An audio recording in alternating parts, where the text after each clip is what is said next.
This is ABTV, Animal Bites Television.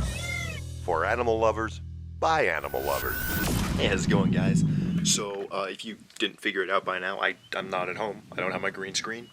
And also there's some wildebeest and rhinos around there. So I'm not in New Hampshire. I am in South Africa. I'm with Brian Barczyk and the team. We got Peter Birch, we got Shannon Wild, all your favorites. And so Brian and the team are out there right now filming elephants and rhinos and lions and all that fun stuff. So I thought I'd stay behind and focus on the little guys. Because I know that, Brian's doing great work filming all the big, and that's good for him. He's got to film the elephants and the Africa stuff. But look at that sunburn. I want to film the little guys, the invertebrates, the arachnids and the insects of South Africa. And there's some pretty weird ones here, so I thought I'd make an episode, a very special episode of 5 Weird Animal Facts, where it's probably going to be more than 5 animals. But I'm going to find some of the weirdest invertebrates in this country and show you them and teach you about them, because there are some pretty awesome ones here. So right now, Barczyk is out there in the bush looking for lions. And that's okay, I guess. Lions are pretty cool. But I think there's an animal that's even cooler than the lion. It is equally ferocious, if not more so, and definitely more deadly. I'm talking, of course, about the antlion. Antlions are a small species of insect that burrow into the ground and create a funnel out of sand. When an ant or any other small insect walks into that funnel, they can't get out because when they try and climb up, the sand just collapses under their feet. And once they reach the bottom of that pit, they're quickly grabbed by 2 big, nasty-looking pinchers. Really, really cool animal. And if you could miss it so easily just by walking by. Here it is. This is an antlion pit. The lion's den. Speaking of awesome predatory insects, next up on our list is the giant African mantis.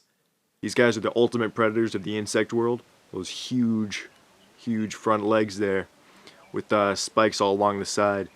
Lightning quick. Something this big, though, could even take down a small gecko. Really, really cool animal.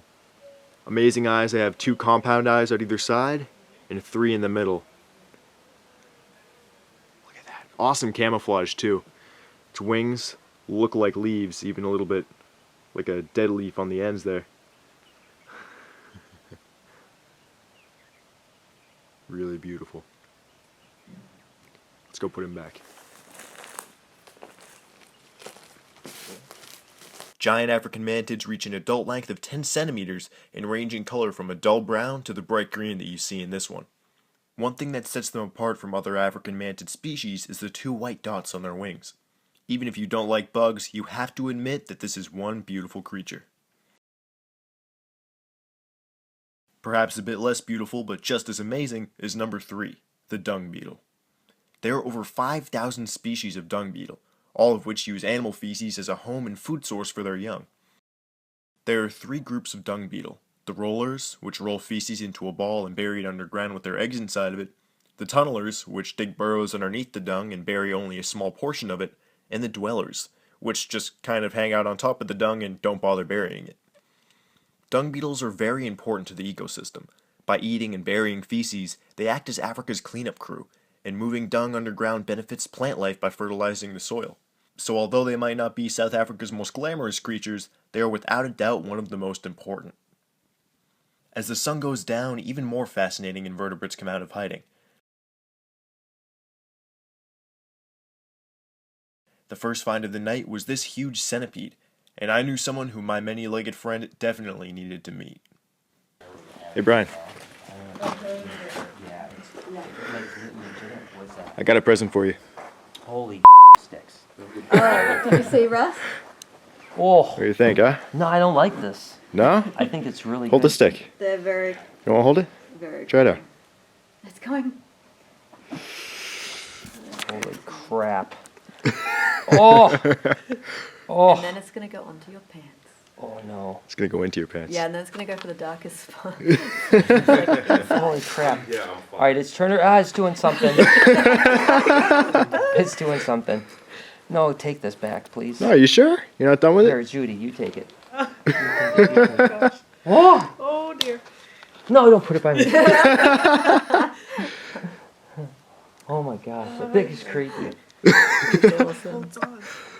Yeah, So I isn't probably that should incredible? hold it over the fire. Yeah, right? It'll cook it. Skew it. Oh, that thing is gross. I hate that thing.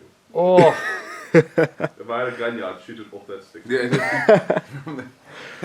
you go, Jason. Be like this. don't put it on.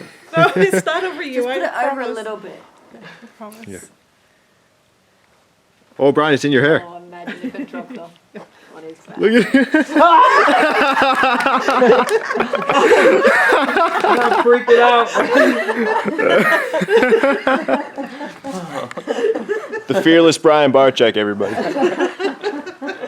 Want to give it a kiss goodbye, Russ? I'll punch you in the nose. Okay, so not everyone loves centipedes as much as I do, but nobody can argue that these things are impressive.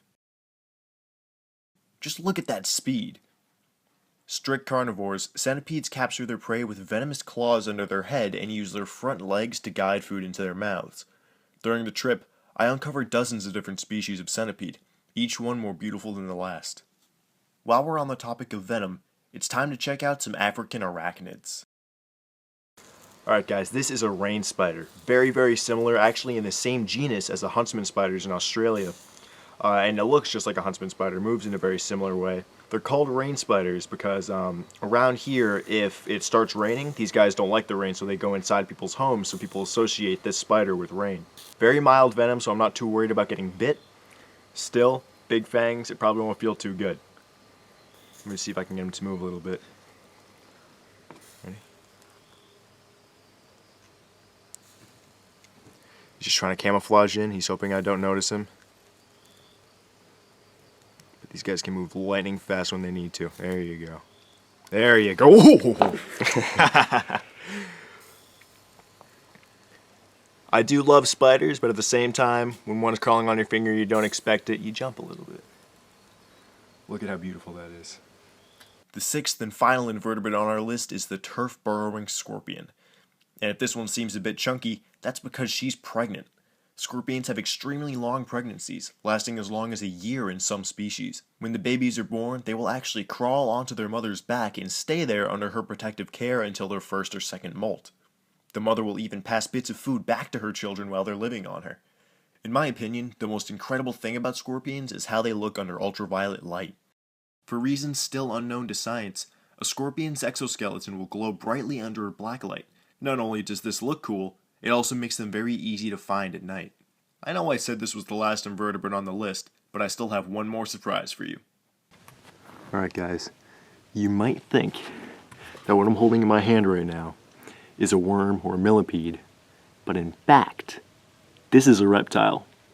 This is a thread snake.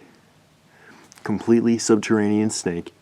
Lives its entire life underground, feeds on termites, termite eggs, ants, ant eggs, and larvae. And this is about their maximum size. They don't get much bigger than this.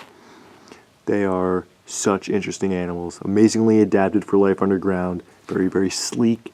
No keeled scales. They move underground very quickly. And let me if I can find his head. That's another good thing. Their defense mechanism here. Their head and their tail look almost identical, which is good to avoid predation. Someone can grab its tail instead of its head. It's a lot better. But its head is up here. And I don't know how well you can see, but he has two little dots. And those are his vestigial eyes. They are technically eyes, but they only pick up light and dark. They are have very poor vision because you don't really need to see underground that well. How cool is this, man? I have read about these things. I've seen videos of them online. Never in a million years thought that I'd be holding one. Look at that. Oh, wow. He's kind of cruising around looking for a place to burrow. He doesn't feel too comfortable up here above the ground. But he can still, look at that, wrapped around my finger. I have a thread snake wrapped around my finger. How freaking awesome is this? These guys have been known to follow ant trails, ant and termite trails, back to the nest, go inside the nest, eat the larvae and the eggs, And they don't have to worry about being bitten by the ants because they have very, very tough scales on the outside of their body. How beautiful is this, man? I think these guys are so fascinating. This is a reptile on my finger. This is a reptile. It's a snake. There, you can see him a little better now. All right. Look at that. He can still move pretty good on land, even though he's a underground snake. There he is. Good boy. Thread snakes, man. Coolest snake ever. Freaking love them. I know it's not an invertebrate, but I had to include it on this list just because they're so freaking rad. I'm going to let him go now. He's not too happy being above the soil, so what an awesome find. Very, very cool. Thanks for watching this special episode of 5 Weird Animal Facts. I hope you enjoyed watching it as much as I enjoyed making it. Let me know in the comments what animals and topics that you'd like to see in future episodes, and don't forget to like 5 Weird Animal Facts on Facebook and follow me on Instagram and Twitter at Miller's Wildlife. Subscribe to Animal Bites TV for more awesome animal things and stuff, and I'll see you next Monday on 5 Weird Animal Facts. I'm a wildlife rescuer, field expert, and conservationist.